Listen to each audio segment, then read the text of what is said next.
Good morning, all, to this special edition, at least for me, the last lecture of 2024. And I want to use the second part to share or explain why I'm fascinated by parts of biology and chemistry. And in the first part, we will look at graph neural networks as one important class of techniques to deal with this kind of data. And I can give you a brief preview for the remainder of this course. So today it's going to be graph neural networks. Then on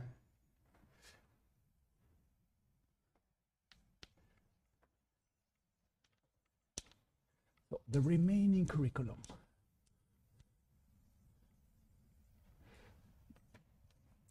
I'm doing this partly because one question is always, wurden die Lernziele klar definiert? I hope this is a contribution towards doing that. So on January 7th, we will have another special edition. It would ideally have been later in the year, but for the people involved, it worked best to do it on that day. And we will have a double feature on AI safety, double feature by Leonard Berger, who, as we speak, is still in Canada, where he has presented the work that he's going to talk about in January at NeurIPS. NeurIPS is one of the 3 most important machine learning conferences in the world. And the other part is going to be given by Erik Jenner, who studied physics here and now is in Berkeley working on AI safety. Then on January 9th, we will start, we, meaning Peter in this case, will start talking about equivariant graph neural networks, or the foundations for those. There are several ways of making them SO3 equivariant, and this is the kind of symmetry that we will be interested in. And then on January 14 and 16, we will talk about architectures, so advanced architectures to realize equivariant GNNs and their importance in quantum chemistry. So I'm going to call this here geometric machine learning in quantum chemistry. And on January 21st,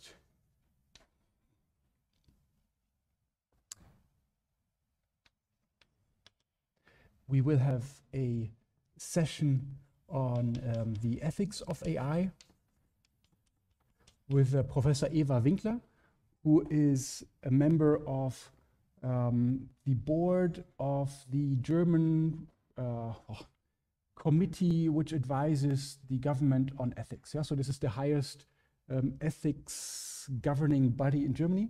And I'm very happy that Eva Winkler is going to join us for this lecture for a discussion with you, yeah, about things we should and shouldn't do with AI.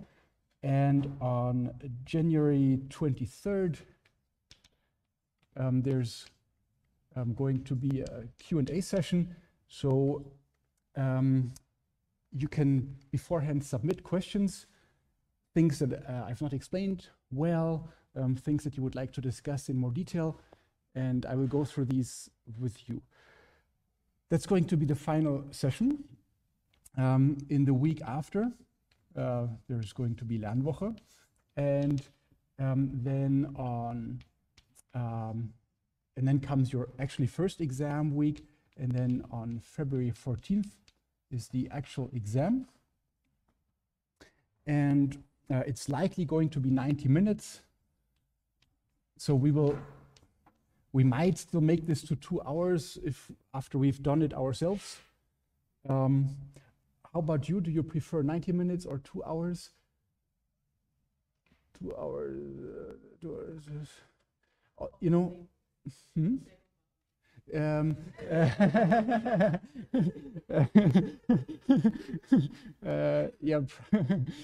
So usually the amount scales with the amount of time. Yeah. So I'm leaning towards the shorter version. We will solve it ourselves. Yeah. Okay, that's going to be on February 14th, and as a reminder, to be admitted to the exam, you should have earned 50% of the credits that you can get in the exercises, excluding the in your count you include the bonus points, and in the required count you exclude the bonus points. Okay, so this is meant to be student friendly, and you can only do the and there will be a repeat exam just before the beginning of the semester, the summer semester, but the repeat exam is only for people who send in before that day a medical certificate saying, you know, I'm sick, I cannot come, or people who have failed the first exam. Okay, so much for admin. And now coming to the topic of graph neural networks.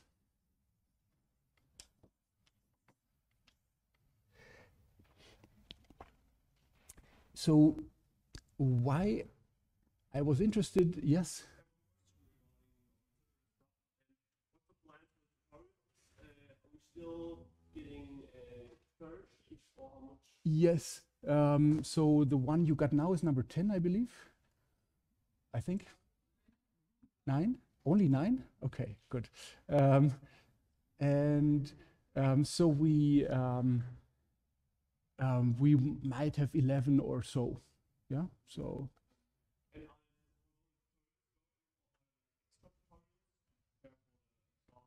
We haven't planned any extra tutorials. Yeah? This is, I think, what the Q&A session is for. Yeah. Good. If there's anything else you need, you know, let us know. All right. So, graph neural networks. There are many reasons to be interested in this class of technique. I will give 2 examples. One is sometimes we have data where we do have nodes, but a part of the information is in their relations. Yeah? We have nodes and connectivities.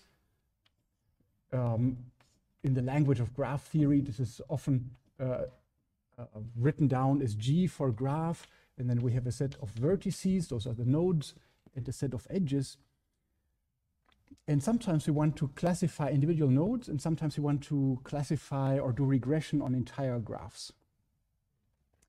And an example from just a few days ago was, you know that there were these presidential elections in Romania, and then out of the blue, a candidate won who 2 weeks prior had 5% of the popular vote in, you know, when people were polled.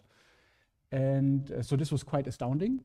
And apparently TikTok played a great role in this.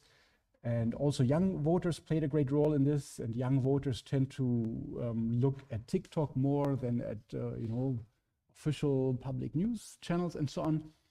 And it is pretty clear by now that there were a few well-placed networks of accounts that, well, spread information and also a lot of misinformation in this campaign. So one type of question that you can have when you have such a, when you have a huge social network and you have now, you know, a subgraph in this huge social network, could be the question, you know, this subset of nodes, is it true or is it fake? Yeah? Are these real accounts? Are these real humans? Or as in this case, you know, those accounts, it seems they were created in 2016 when TikTok was founded. They were not used for a couple of years, and then, you know, all of a sudden, wham, you know, they came and massively influenced these elections. So the application I'm giving here is node classification would be, do we believe this is a human or a chatbot? Or we can also have, for entire graphs or subnetworks, the desire to classify these as one entity or another. Or let's talk about molecules. So molecules are hugely important. You know, we are made of molecules. There are many reasons for us to be interested in them. Before we die, we want to be fed, and we want to, you know, profit from electricity and such. And molecules and materials, they play a huge role in giving us these creature comforts that we enjoy. And well, before we die, you know, usually we do because we get some kind of disease. And if you look at when people used to die and when they die now, you know, there's a factor of 2 or so in the life expectancy. And there's of course a limit to how much you can or want to push this, but still there is, let's say, drug development is implicitly in many people's interest, and it certainly is a huge, I would say, huge public interest and also huge industry behind. Yeah, so that of course relies on molecules too, and molecules are made of atoms. And Letizia said so well that words are defined by the company they keep, and similarly to us, atoms are defined by the company they keep. Yeah? So if we have something, okay, I'm doing something which remotely looks like aspirin. I don't quite remember what it, you know, looks like. Anyway, there's an oxygen here, but we have oxygens also, let's say, in TNT or so. And these are, well, quite different substances. So the properties of an atom is defined very much by the company it keeps. And now there are many ways to represent molecules, but omitting now the atom types and omitting the bond types here, one way to represent them is also as graphs or as nodes connected with edges. And by the way, this was shorthand notation, so chemists don't usually draw the hydrogens because they are a bit boring. And so if I want to add all the hydrogens, then you know, the graph might look like so. So here I've now omitted the identity of the atoms. I've just indicated wherever an atom is. And so when we talk about molecules, we might want to be able to predict how soluble is it, or how toxic is it, or what is its melting point, what is its color, is it going to be a good inhibitor for a given enzymatic reaction, and so on. Yeah, so this would be classification or regression problems. And now when we want to predict properties for such entities, we somehow need to enumerate. So I could start enumerating here. I could say this is 1, 2, 3, 4, 5, and so on. Or I could start enumerating here, 1, 2, 3, 4, 5, and so on. And so this will change. If I represent it in terms of a matrix, this will, you know, the matrix will have, if I say the matrix is we've always said P by N. So let's say P is the number of features per node, N is the number of nodes. So if I change the numbering, I will permute the columns. And we would really like the prediction, if we want to classify the whole thing, we would like to be at, yes, you have great knives there. It would be really nice if you could put them away. Thank you. And also, thank you.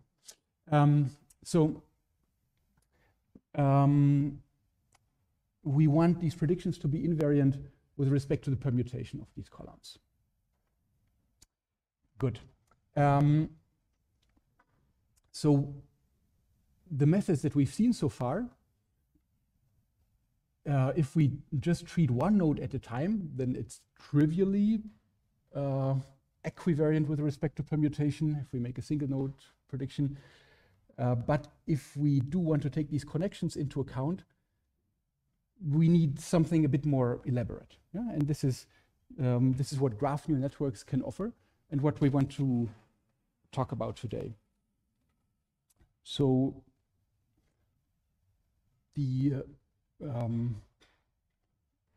what we will consider for today are undirected graphs.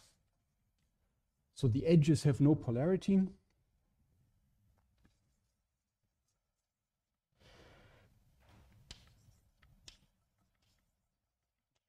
Nodes connected by edges.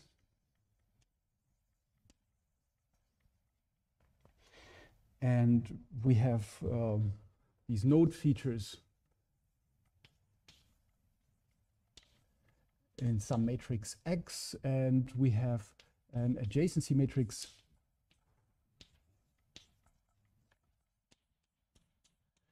A characterizing this connectivity. And this adjacency matrix simply says if I have agreed on a particular random numbering, which node is connected to which other. Yeah, so in the simplest case, this is just a binary matrix. But I can, in principle, also, use more complex edge properties. So this here would be, we have n nodes. Okay, and now we want to consider, in addition, some permutation.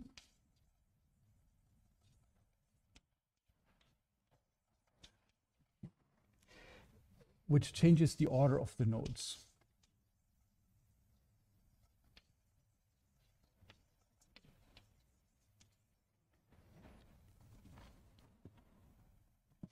And when we want to predict properties for an entire graph,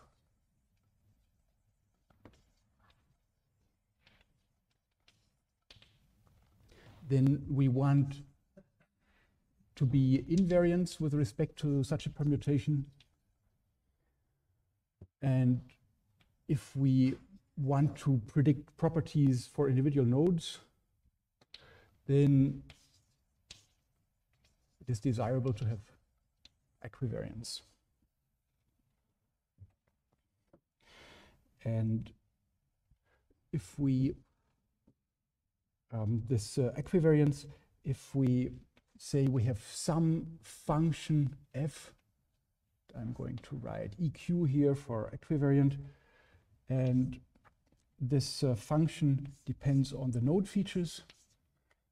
And now we apply some permutation matrix. So here this permutation matrix is an n by n matrix, and what we have is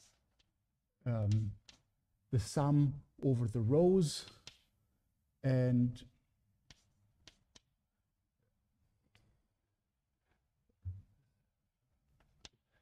should be 1, and the sum over the columns should be 1, and the individual elements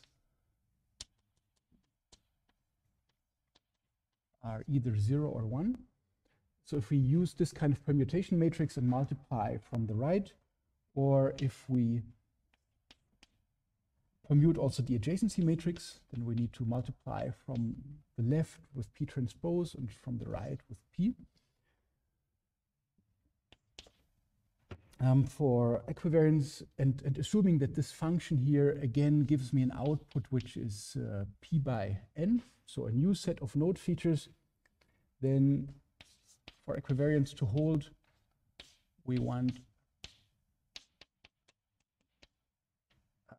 times P. We want this equality here to hold. This would be for equivariance. And for invariance, I'm going to squeeze it in here. So for the invariance,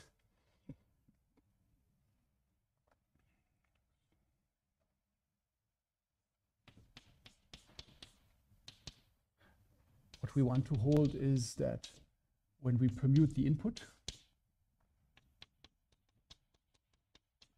the output does not show any dependence on this permutation at all.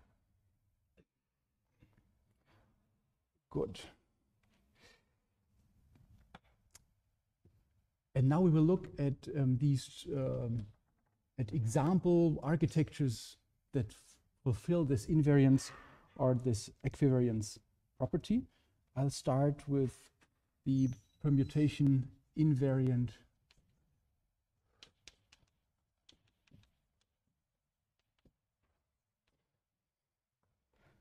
graph predictors.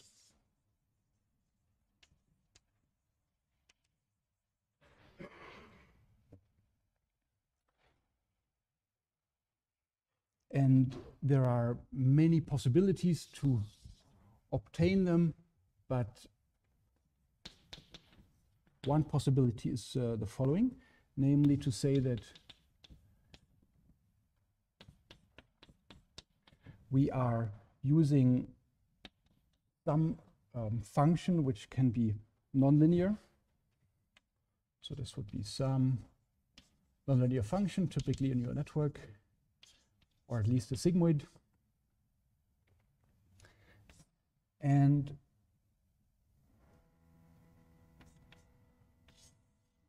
this is now some, this is now any permutation-invariant aggregator. So anything that collects the messages coming from the nodes.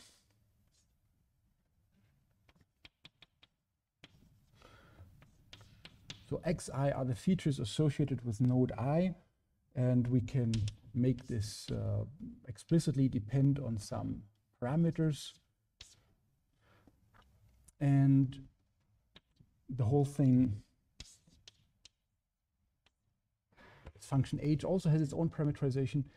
And this aggregator here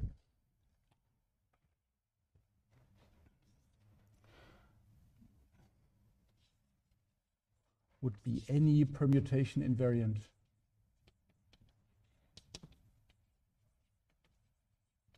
aggregator.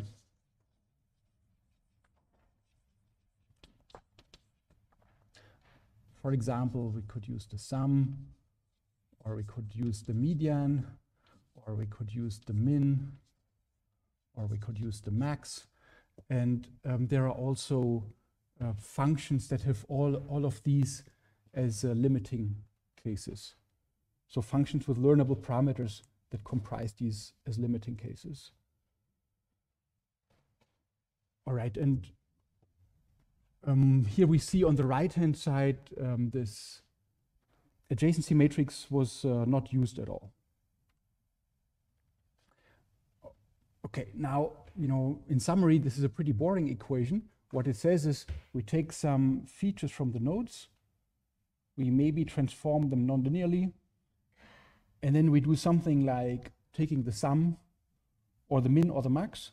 In other words, however many nodes we have here, because we have this aggregation going from 1 to n, however many nodes we have, we now end up with a descriptor of constant dimensionality p. And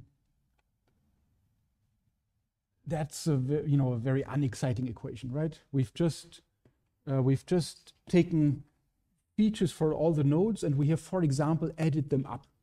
That's not very fancy, and that's not an interesting graph neural network. So if we did this at the outset, we want to classify this molecule. We take the node features and we sum them up. That's not going to be very useful.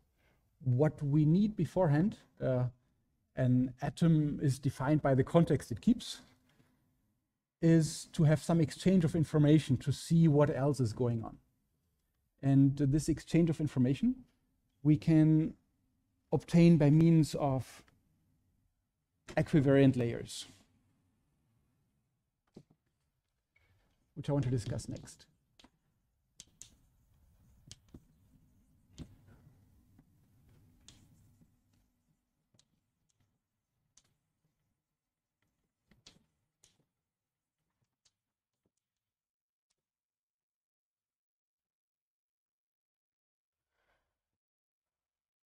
All right, so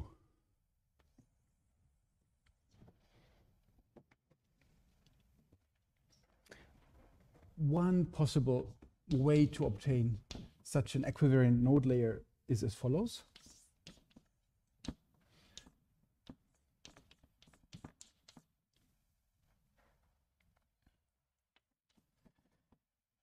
We use a concatenation.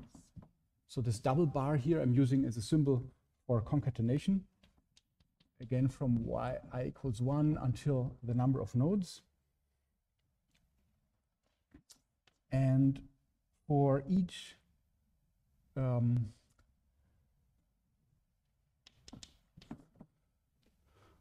of the nodes, we use a contribution that depends on the property at that node, which depends on the properties of adjacent nodes. So by n of I mean the neighborhood of I in the graph. These are all the nodes which are connected by an edge to node I, and by capital X subscript this part, I mean all the features of the nodes which are connected to I.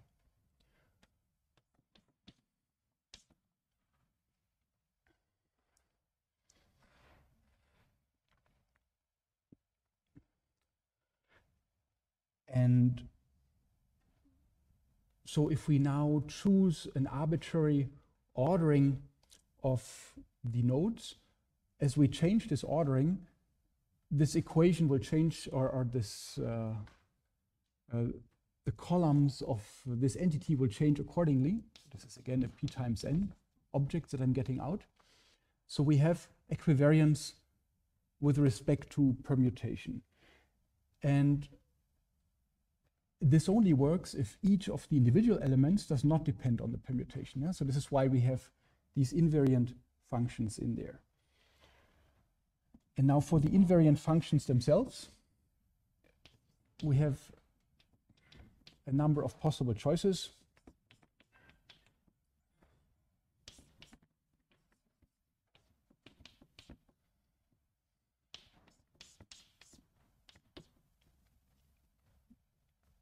We have the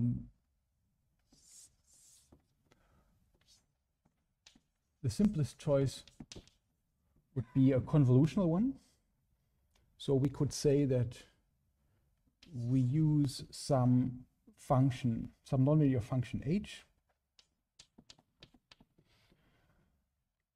which depends on the one hand on the receiving node, and on the other hand, we again have this a permutation-invariant aggregator. But this time it goes over only the nodes which are neighbors of I. Then we have Cij, which could depend on the adjacency matrix. And so this is a scalar constant here. And we use that to multiply it with another nonlinear function of the node features.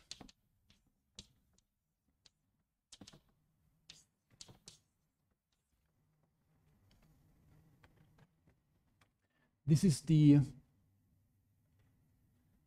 here we could use the identity function. Here we could use just the sigmoid. So this is in terms of number of parameters. This is the simplest architecture that we can possibly have.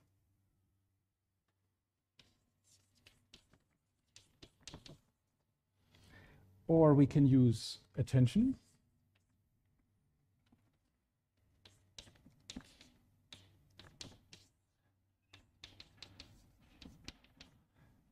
So again, we use just a scalar. It's 1 times 1. But this now depends on the sending and on the receiving node, xi and xj.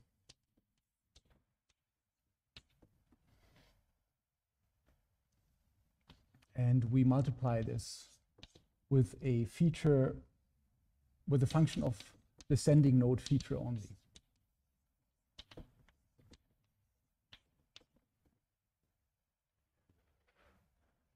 Again, just 1 times 1.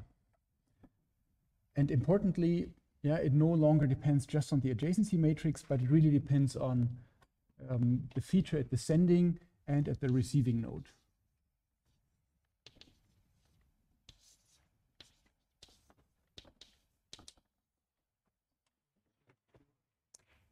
Könnt ihr Ihren Lehrenden sagen, weil sie ja nicht wissen, wenn sie Toiletten besitzen, ja, weil jetzt was abbestellt, im Rohrbuch. Alles Wenn klar. sie in die 8011 gehen, Sage ich, ja. da ist die Toilette frei. Okay, Dankeschön.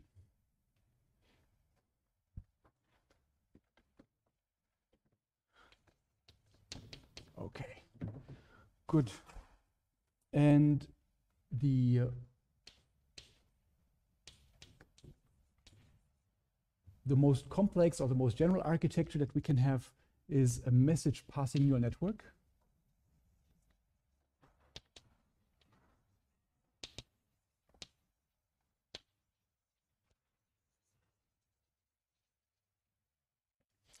And in this message passing neural network, we have some function that can depend on the receiving node.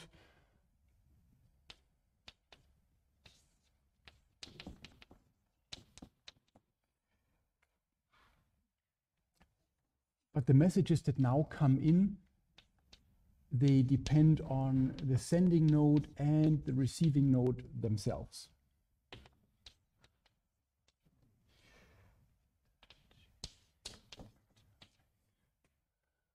Okay, so here this was a function of the sending node only, and here we have a function of the sending and the receiving node. So this is strictly more general.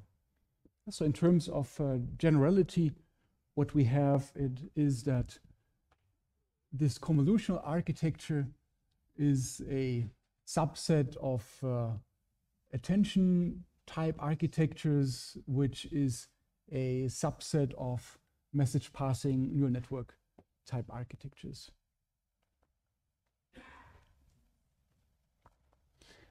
And well, which one to use depends on how much training data you have and how difficult the problem at hand is. So historically, these were the first that were used successfully. When I say historically, this is like in 2016. And well, attention was only invented in 2017. And nowadays, so when we deal with complex molecular problems, then everybody uses these message passing neural networks because they have the greatest expressive power. They are, of course, also the ones who need most training data.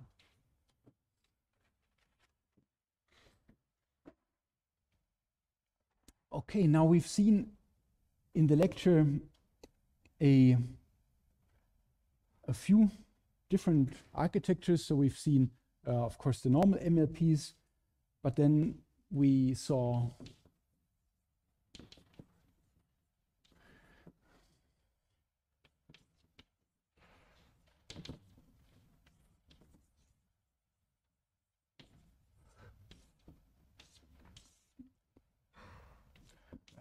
convolutional neural networks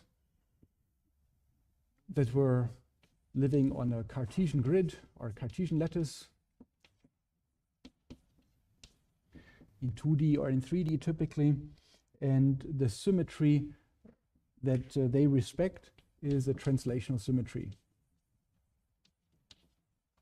So if we don't have max pooling layers, so if we look at the purely convolutional layers, as we shift our input, we shift our output, so we have equivariance with respect to translation. And the max pooling, the downsampling layers, well, they destroy this translation equivariance. And that's something that we need to do if in the end we want to come up with, for example, a classification for the single image. Then we were looking at transformers.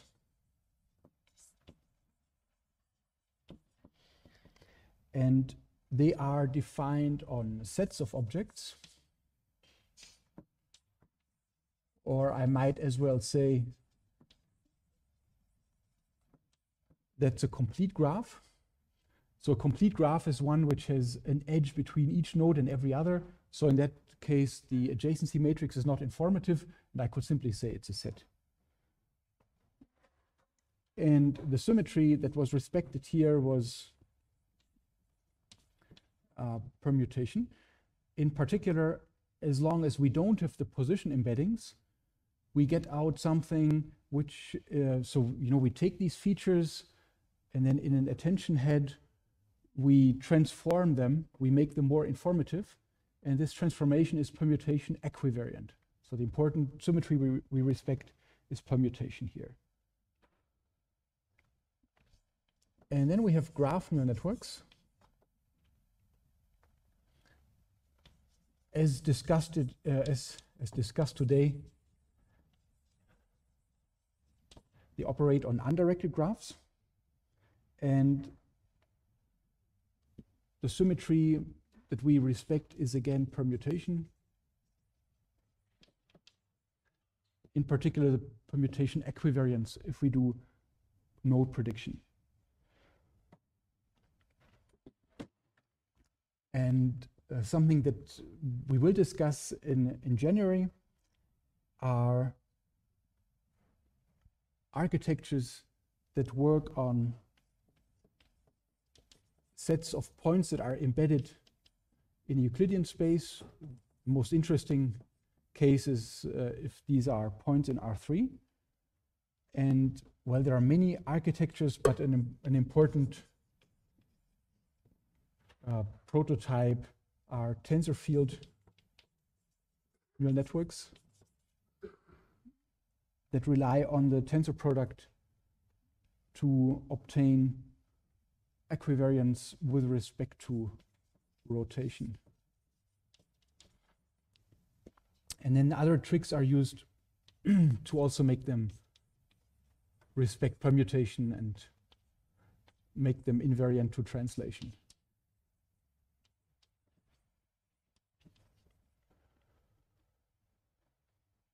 So these are also called point cloud architectures, or in the molecular world, atomistic neural networks.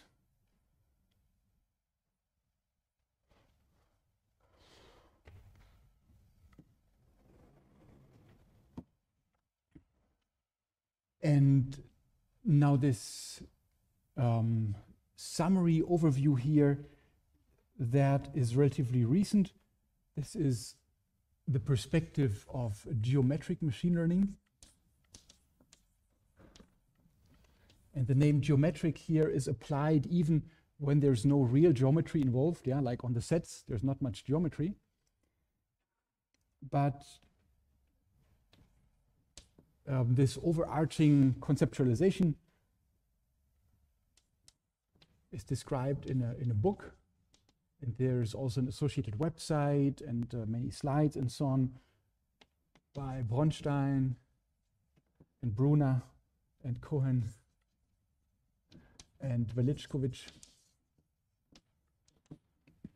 So if you look for geometric machine learning and these names, then you will find this website, which is called, I think, Geometric Deep Learning.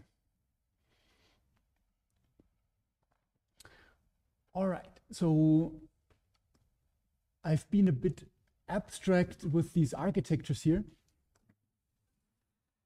Maybe I should at least make the GCN a little more explicit. So something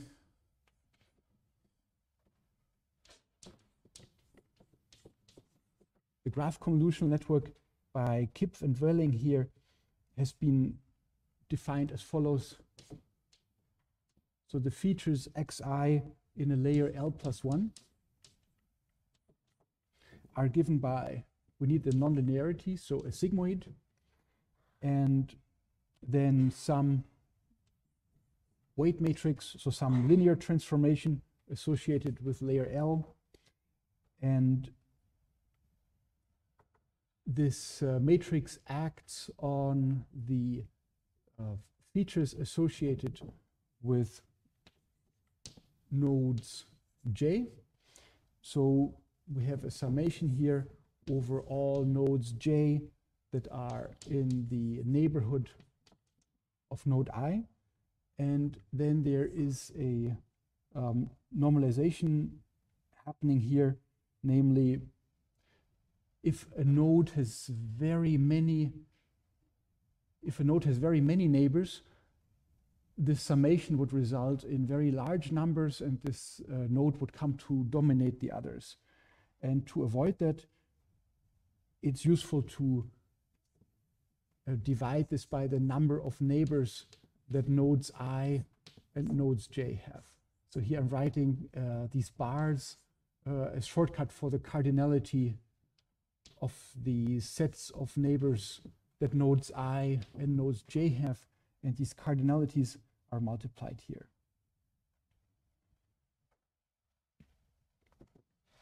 Good, so that would be a concrete recipe for a graph convolutional network. These are no longer state of the art. This is not what I would recommend using in practice, but so we have at least one specific architecture here.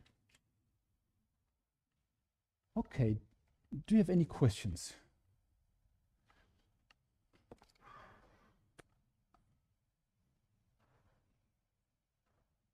Yes.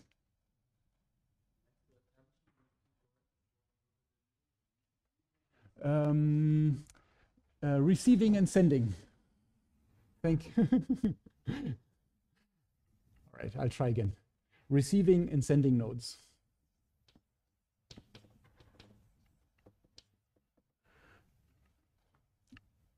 Any other questions?